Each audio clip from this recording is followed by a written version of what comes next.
Each year, Jesus' parents went to Jerusalem for the feast of Passover, and when he was 12 years old, they went up according to festival custom.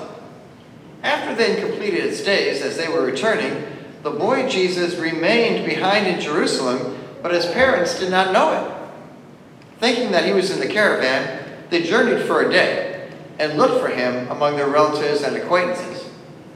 But not finding him, they returned to Jerusalem to look for him. After 3 days, they found him in the temple, sitting in the midst of the teachers, listening to them and asking them questions.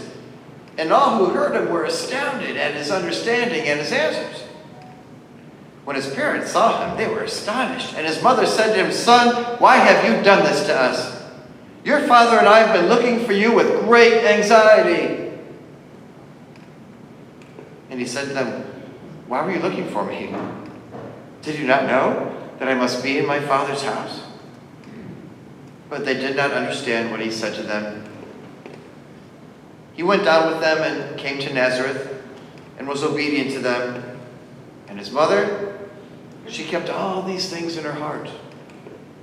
And Jesus advanced in wisdom and age and favor before God and man. The Gospel of the Lord. Praise to you, Lord Jesus Christ.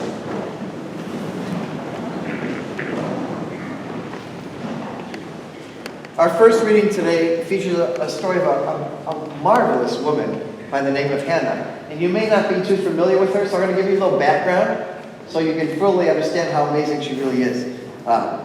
Hannah, like Elizabeth, from the mother of John the Baptist, was incapable of having kids. All right? And remember, as I've said in the past couple of weeks, you know, if back in biblical times, if you didn't have kids, you were considered being cursed by God. You were considered, God was mad at you and angry with you, and you're getting punished. All right? And so she's carrying this weight all this life, her life, you know, and she's just praying day after day, "God, give me a boy. God, give me a kid. God, you know, grant me a child." All these prayers, day after day after day. Well, one day, an angel appears to Hannah, just like an angel appeared to Mary, and said, "God's heard your prayer. You're going to have a boy. You're going to have a wonderful son. You're going to name him Samuel." Okay? And so she's happier than a pig in slop. You know, she's really, really happy. Okay? And she made a deal with God. He said, if it's a boy, he's going to become a Nazarite. And you may not be familiar with that Nazarite. You know, like if you go to Israel today, or you see even in New York City, some of those Hasidic Jews, you know, with the black hats and the, you know, long hair and everything. Those are descendants from the Nazarite community of the Jewish faith. A Nazarite requires 3 things. 1, from the day of your birth, you're consecrated to God. 2, you can never have a drop of alcohol. That counts me out. No, just kidding. 3, you can never get your hair cut.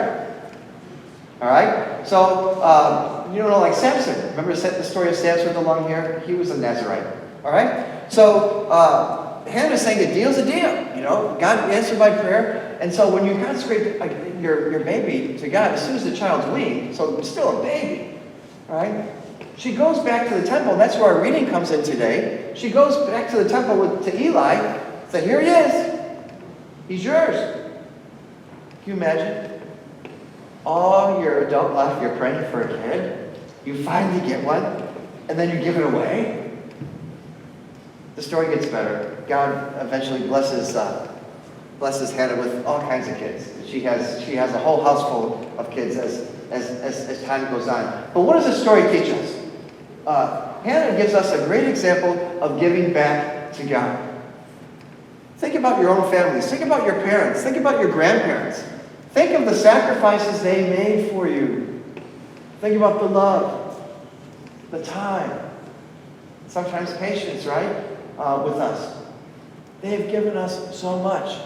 And so I think this first reading teaches us that we need to give back. Give back to them if they're still alive.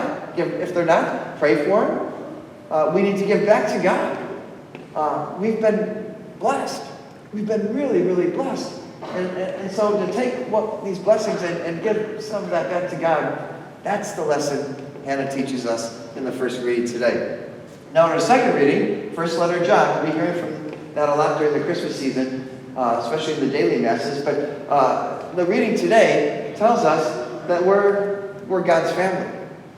Right? We're God's sons and daughters by virtue of our baptism, right? So what does that mean? We're God's family. Not only remember God's family, we are part of the Holy Family. All right? We're part of God's inner circle. All right? The Holy Family. Jesus, Mary, and Joseph. We are part of that family. And John tells us in this reading today, there's two things we got to do. And they're easy. One, acknowledge that Jesus is the Son of God. I can do that. All right? Two, love one another. I can do that too. It's not hard. All right? We can do this.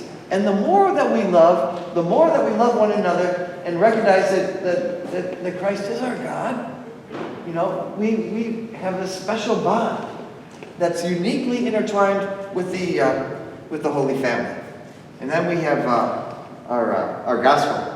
All right? Jesus is 12 years old, the gospel says, and that is significant. They go in for the annual feast, and then as they're coming back, you know, they can't find Jesus. And now you might think, well, how could they not know where Jesus was? Well, you gotta put yourself back in that time and place.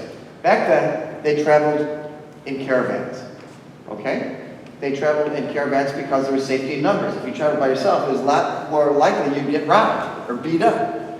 All right? And so they would travel in these large caravans. So this caravan's leaving Jerusalem and going to Nazareth. And this is the way they traveled. The men were in the front. The women and the kids were in the back. All right? That's just the way they did it. All right? So, the gospel says Jesus was 12. What happens when you're 12 and when you're Jewish? You get your bar mitzvah, right? This is rite of passage into adulthood. Now, the gospel does not tell us if he made his bar mitzvah or not. All it says is that he was 12. So maybe he was, and maybe he wasn't. We don't know. But it's not too hard to imagine Joseph being in the front of the line with all the men thinking, well, Jesus isn't here. He probably wants to be with mom. Probably wants to be with all the other kids. I'll just let him be. And it's not too hard to imagine that Mary's thinking, well, he's 12 now. He probably wants to be with the adults and the men. He's probably up front. And so they finally stop on the way. You know, they stop on oases, rest, drink, water, everything. All right? And then Mary and Joseph come upon each other and say, where's Jesus? Oh, I thought it was with you. Oh, I thought it was you. Then that every parent's nightmare. All right? You don't know where your kid is. You have no idea. That is a dreadful, seeking feeling in your heart. And so they think, we got to go back. We got to go back and find them. So that's a risk.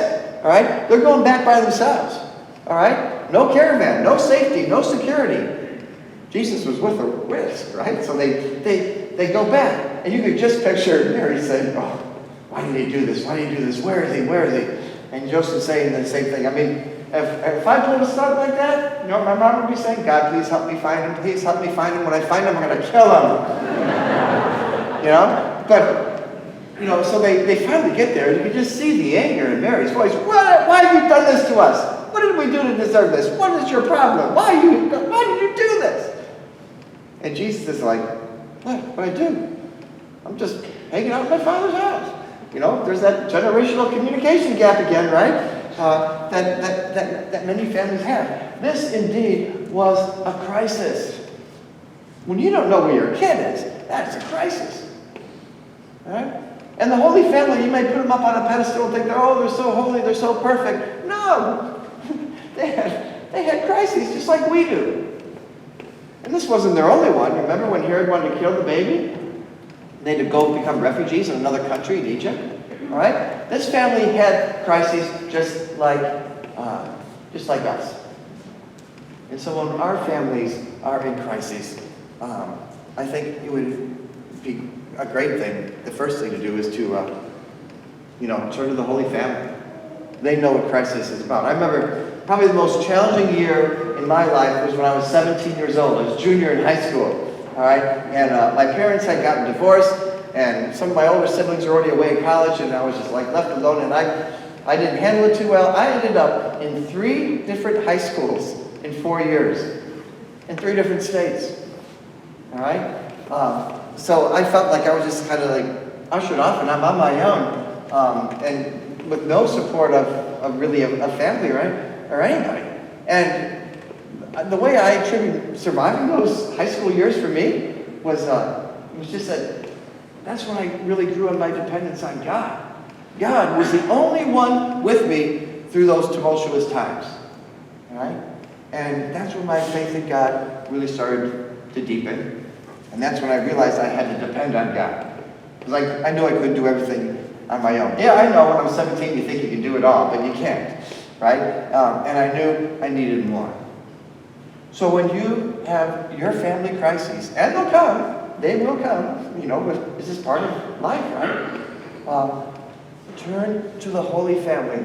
They've been through a crisis or two as well, all right? Turn to them. Jesus, Mary, Joseph. That's a pretty solid group to turn to. Amen.